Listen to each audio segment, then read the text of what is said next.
Hello guys, hello Pisces, welcome dito sa aking channel, Kapalaran 888. Welcome guys. Alamin natin ang good fortune reading para sa inyong lahat. So, pwede siyang timeless, pwedeng nasa current situation mo or incoming. So, tingnan natin Pisces, ano ba yung good fortune reading mo ngayong taong ito ng 2025. So, pwede siyang this month, next month. Kung kailan mo to maririnig or pwedeng nangyari na or kung kailan man ito. Basta ito yung good fortune na posibleng, good fortune, good luck na posibleng darating sa'yo. Okay, Pisces.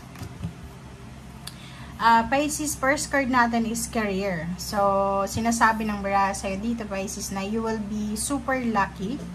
Ito yung good luck, good fortune mo. So, kung makikita mo, meron dyan na rainbow. So, rainbow is sign of hope and new beginnings. So, sinasabi na if, for example, planning to enter into partnership, collaboration sa career, or pwedeng sa mga businesses, dito magkakaroon ka ng good luck and good fortune. Okay? And makikita mo dyan, may ladder dyan. So, sinasabi na ano man tong ginagawa mo sa ngayon ay nasa tamang direction ka, mas lalo pang dadami yung money, yung tangible, financial, material things na dala-dala ng career na to na ginagawa mo. So, eto siya. Okay? So, makikita mo, etong 3 is symbolizes stability and balance and security. So, yung kung ano man tong ginagawa mo sa ngayon, nagbe-business ka ba, empleyado ka ba, team leader ka pa, supervisor ka ba, ano ba yung pinagkakabalahan mo sa ngayon, sinasabi na stable, secured, and alagaan mo. Kasi ito yung talagang magpapayaman sa'yo.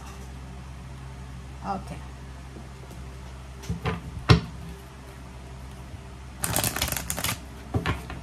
Pisces.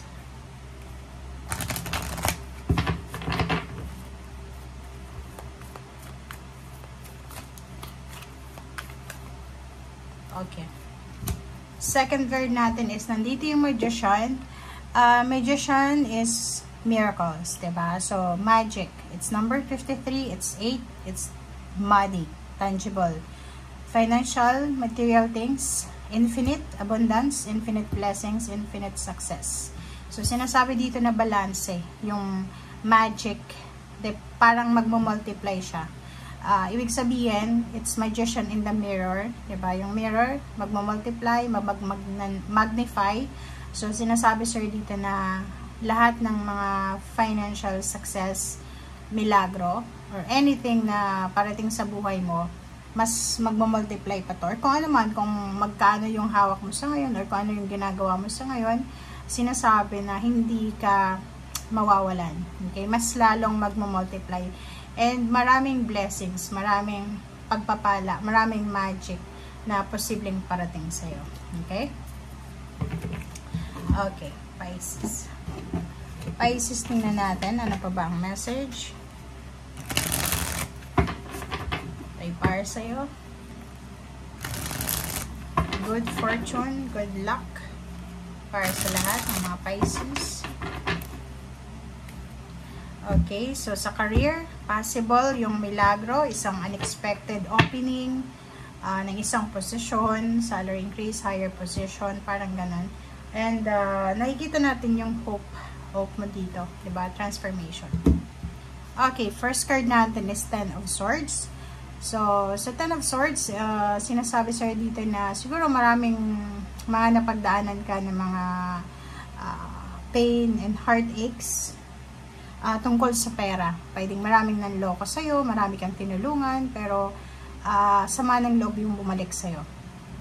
Siguro marami kang mga napagdaanan na hindi maganda, scam, parang gano'n, panloloko, mga losses, parang gano'n. But dito sinasabi na lahat yon ay ma-overcome mo. Lahat yon mag-finish yon. So parang sinasabi dito na overcoming painful situation, emotional and financial, overcoming painful situation, especially sa money.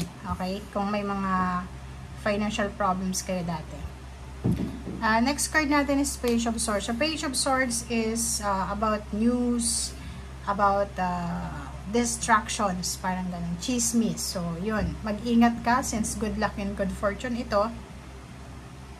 Mag-ingat ka, Pisces, sa mga tao na pwede mong pagkatiwalaan. In terms of money, kasi this year, especially this year, or siguro talagang nangyayari ito sa'yo, posibleng makaramdam ka ng parang tatanungin mo yung sarili mo na bakit ba nangyari ito sa'yo, bakit tinulungan mo, tapos ang the end ay ginawan ka ng masama, parang gano'n. Etong Page of Swords na ito is maraming mga tao na posibleng pag-uusapan ka dahil siguro sa kayamanan mo, dahil sa biglang, di ba, pag-multiply ng mga pera sa buhay mo, parang gano'n, biglang yaman, biglang success sa buhay, parang gano'n. So, parang ano mo na to, ilagay mo na yan sa tabi, na expected na siya na talagang pag-uusapan ka, lalo na yung mga tao na walang believe sa'yo, yung mga taong walang naniniwala sa kakayahan mo, talagang pag-uusapan ka nila. Okay? So, yun. Two of Swords. And then, so yun, nakikita ko sa'yo dito, if nagpo-procrastinate yung iba sa inyo, like for example, marami kayong planong mag-business, planong lumipat ng tirahan, lumipat ng bansa, mag-migrate sa isang bansa, or pwedeng mag-launch ng isang produkto na gusto mo, and hindi mo pa sigurado siya. But dito sinasabi na mag-contradicting to. Kasi ito, hindi ka sigurado, pero dito talagang ipupursu mo siya. Didepensahan mo siya. So, nakikita ko sir dito, sa usaping financial, sa usaping good luck and good fortune, madidepensahan mo yung salapi mo. Okay? Kaya mo depensahan. Okay? In terms of money, since marami kang pera na parating, kasi mag-multiply siya, expect mo na may mga taong hihingi ng tulong sa'yo, or may mga taong kailangan nila ng guidance mo. So, financially, expect mo na to kasi expected yan. Okay? Relationship, so, pwedeng karelasyon mo siya, or nakikita ko sa'yo, pwedeng, siguro yung karelasyon mo, may mga pagkakataon siguro a few years ago na siya yung parang humihingi sa'yo ng tulong, financial or tangible things, but now nakikita ko na balance. It's either ikaw or yung karelasyon mo, pareho kayo ng flow ng money. Okay? Maganda yung flow, maganda, sobrang ganda na napaka-balance. Okay, Page of Cups. So, nakikita ko sure dito na mag-iingat ka. Okay? Mag-iingat ka kasi isang tao na posibleng sisira sa iyong relationship, sa iyong pamilya, dahil lang sa pera. So, yun ang kailangan mong pag-iwasan. But ang nakikita ko sure dito, since may 10 of Cups, merong celebration by the end of the year. It's either December, or it's either within the year of 2025, 26, 27. May nakikita tayo dito ng family celebration.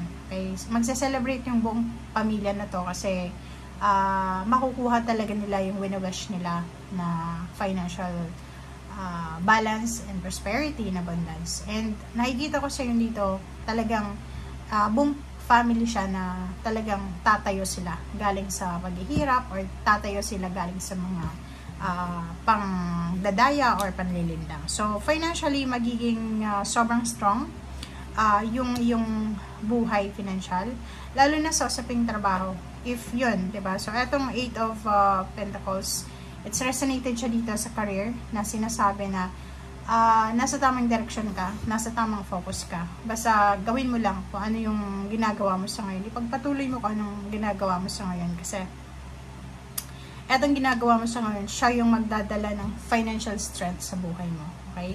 So, iwasan mo yung distractions. Kasi yun yung pwedeng maging hadlang para hindi mo makuha kung ano yung talagang minimithi mo or hinahanap mo talaga na success. Kasi once walan ka ng interest dahil sa distractions, doon papasok yung pagkatamad, diba? Parang ganun. So, yun yung kailangan mong iwasan. But, yung good luck and good fortune dito is sure na sure siya na kung ano yung ginagawa mo sa ngayon, is either business man yan, is either trabaho, empleyado ka, or nagbe-business ka, talagang siya yung magdadala sa'yo ng financial strength. Siya yung magdadala sa'yo ng financial boost.